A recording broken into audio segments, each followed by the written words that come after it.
Whoops. First, I want to say thanks to Richard and to Dee Dee. I'm going to read two poems. The first one is called Puffy. When I was 4 years old, we had a blonde Cocker Spaniel. I named her Puffy. Never keep the backyard gate open, repeated my mom. We were extremely careful. One night, around dinner time, Mom rushed into the dining room. Puffy's been hit by a car. I'm sorry, I left the gate open. We were in shock. My brother, my mom, and I cried. Almost 3/4 of a century later, I mentioned the Puffy incident to my brother, who is 1.5 years younger than I. Her name was Fluffy, he says. No, Puffy, I say. Fluffy, Puffy. I can't believe I'm hearing this. My younger siblings were babies or not yet born. My parents now deceased. No one else knows. Her name was Puffy. I named her. She was my dog.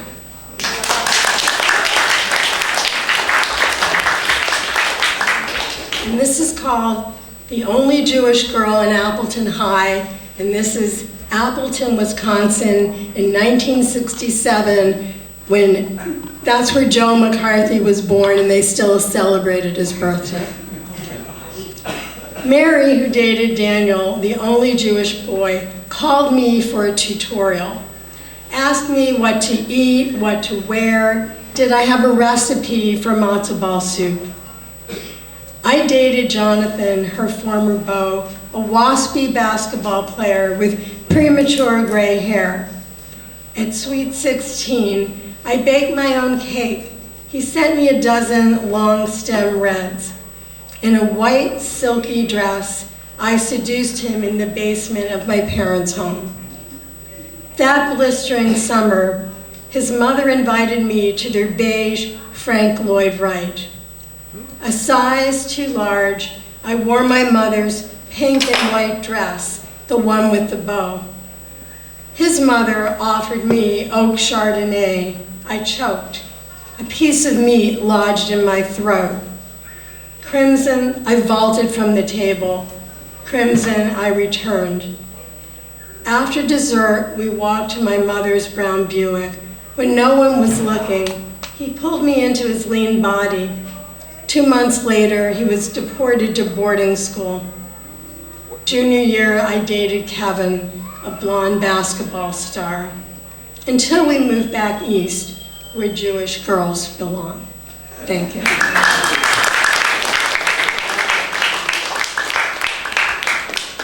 Sorry, I have to leave.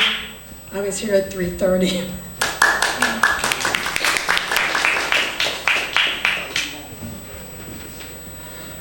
Okay.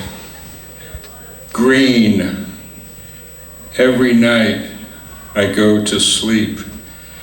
Every night when I go to sleep, I become green, since I never know where I'm going when I dream. Green submarine. There is a green submarine that some have called sublime. Others have said that it is a pickle in the brine. Accelerating. Suddenly, the monotony of the parkway's hum is broken.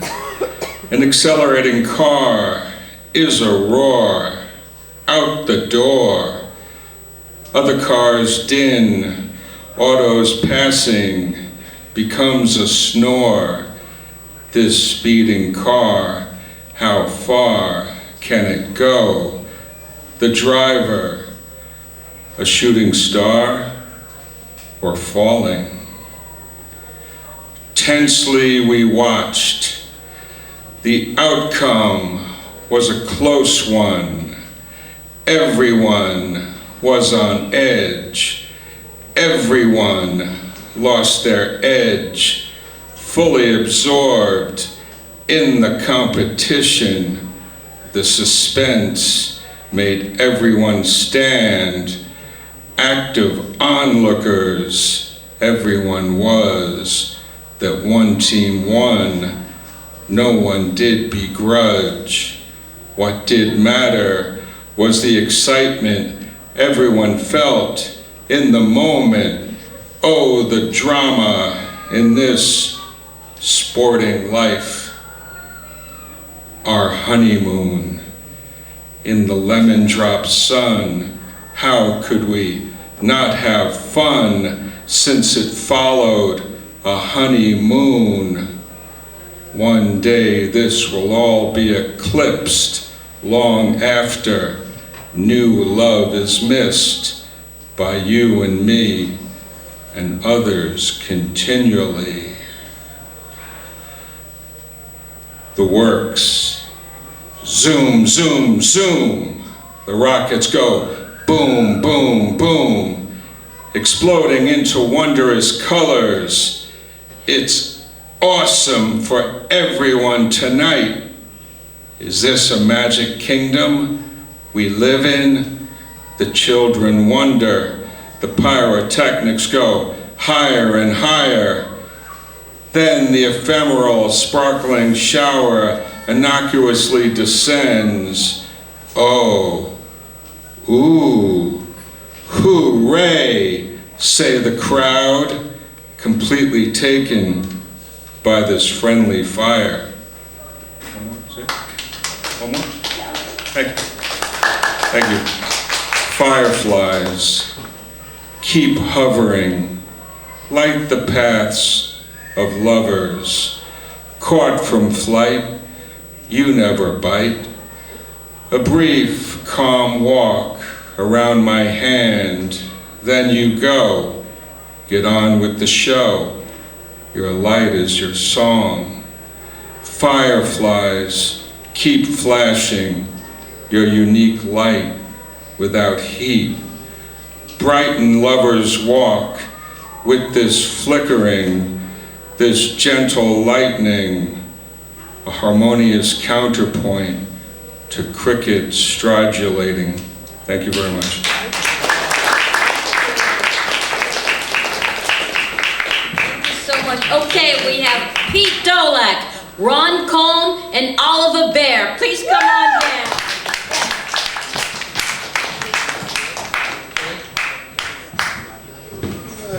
Hello, everyone. Good to see you all here.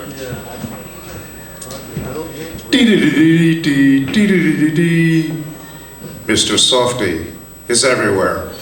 All morning, all day, all night. He knows when you're home. He knows when you're awake. He knows when you're asleep. He knows if you've been bad or good. Mr. Softy is everywhere. He's outside my window at 8 a.m. offering coffee and scrambled egg ice cream. He's back an hour later offering ice cream stuffed with a blueberry muffin. He's back at noon offering a BLT ice cream for lunch. He's waiting for the neighborhood kids all afternoon, his ice cream siren song heard for blocks around. At dinner time, he cruises slowly, peddling kielbasa ice cream in case someone burns dinner. I live in Greenpoint. All through the night, he sells us wares, ice cream, ice cream, ice cream. Mr. Softy is everywhere. Even at midnight, when I couldn't sleep, Mr. Softy tried to sell me an ice cream sundae with a sleeping pill inside. After a few weeks, I grew accustomed to his familiar bells. I realized I would never have to visit a supermarket anymore. When it's time for dinner, I just wait for Mr. Softy to drive down the street. Fridays are especially nice because he usually has extra helpings of smoked salmon ice cream. No need for cat food either. Now when Tabby meows for food, we give her mice-flavored ice cream. Though it does get messy when the cat pounces. And when I ran out of dishwashing liquid, I was able to buy detergent ice cream. A great time saver, high a la mode, clean dishes, all in one product. Soon, I realized ice cream was the answer to all household problems. Who needs toothpaste when you can brush with fluoride ice cream? I even adjusted the shower head so I can shower with ice cream, and once we were to leave that night, we ran out of birth control when we saw Mr. Softy come round the corner. Even Mr. Softy uses his ice cream. He runs his truck on his own product, it turns out. It doesn't matter any longer if they run out of regular at the gas station. Now when my car is low, I just tell Mr. Softy, fill her up. And why stop there? Maybe someday we won't need nuclear power plants anymore. Harnessing the power of atoms, that's kid stuff next to harnessing the power of ice cream. Just imagine a ready-made power source. Who needs a Shoreham nuclear power plant when it can have the Shoreham Mr. Softy plant? The ultimate in renewable resources. Someday, our great-grandchildren will be mining an asteroid when they do that familiar song on their space communication system, dee-dee-dee-dee-dee. They'll look up, and there will be Mr. Softy docking a spacecraft. But what if an alien civilization is watching Earth and discovers the secret of Mr. Softy? Humankind would have the key to the universe in ice cream. Alien invasions would be sure to follow. Screaming armadas of deadly spacecraft would converge on the solar system from all directions. Interplanetary war, the Milky Way in flames. The very future of humanity would hang in the balance as half the galaxy battled an interstellar war to the finish. Each species desperately fighting, knowing that the civilization that controls Mr. Softy will control the galaxy. You know, who needs those kinds of problems? On second thought, just eat your ice cream. Or better still, stay indoors when you hear Mr. Softy. Your great-grandkids will thank you.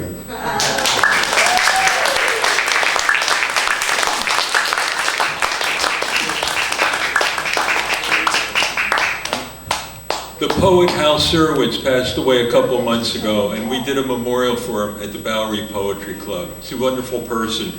And an anthology just came out from Philadelphia with a number of pieces in it that people wrote about Hal, and this was my piece. My wonderful friend, the poet Hal Sirowitz. Years ago, I lived in Edison, New Jersey, and commuted daily to the Port Authority in New York City via suburban transit bus line. I would get on the subway there and travel down to the Strand bookstore where I had gotten a job by selling so many used books to them. The trip was mind-boggling, and I was desperate to move into the city, which I finally did, into the only neighborhood I knew, Hell's Kitchen. I found an apartment on 46th Street known then as Restaurant Row. Every day on my way to work, I would pass a lively love show, a man and a woman coupling on a table, surrounded by a bunch of elderly men holding folded-up newspapers.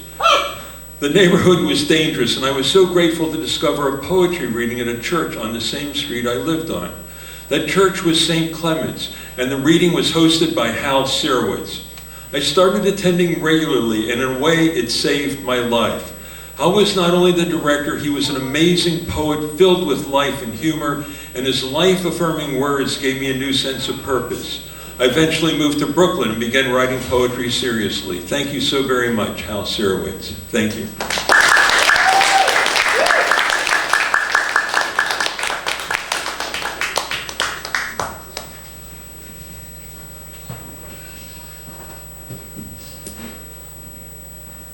All right. I'm going to be using technology here, so listen to that hold music in your head while this happens. Let's see. There we go. All right, so if you were here earlier and you heard Psychopositive, two of those songs were based on my poems. I'm going to read two of the poems that they set to music. This is the first one. Harbingers of change sing to me an uneasy lullaby. Rasputin's rook whispers greetingly to me, discordant bird songs of the winds and seasons, lost loves and found paintings of desire. The trouble dolls twitch and spasm across the board of my life. Change occurs. A red-headed Lorelei reminds me of old gods and rituals, how even they had their debutantes dressed in black robes, whose followers showered them in sacrifice and spice, leaving the depths empty and alone, hungry for change. The trouble dolls speak to them of better times. Latchkey kids running through urban myths of dark, dank alleys and brightly lit avenues, being cool lilies in the frozen winter streetlight ponds while waiting to meet up with Montero Cat people in a bar or club, calling them friends, thinking of them as family. The kids believe they have a home. The home changes as the Trouble Dolls move in. The song's intermittent white noise is now a symphony of voices and memories.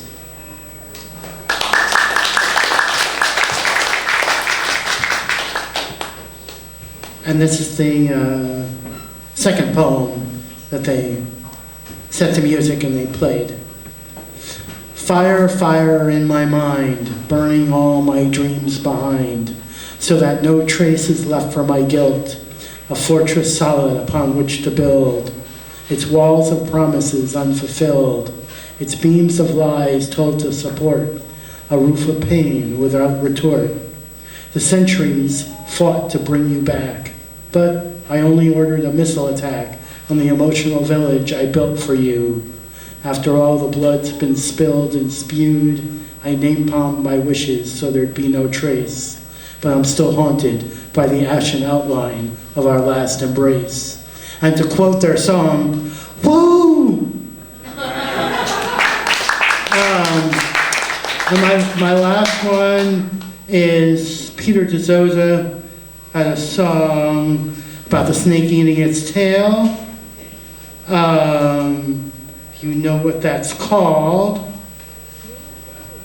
It's a Greek word. Yes, I have a poem with Ouroboros in it.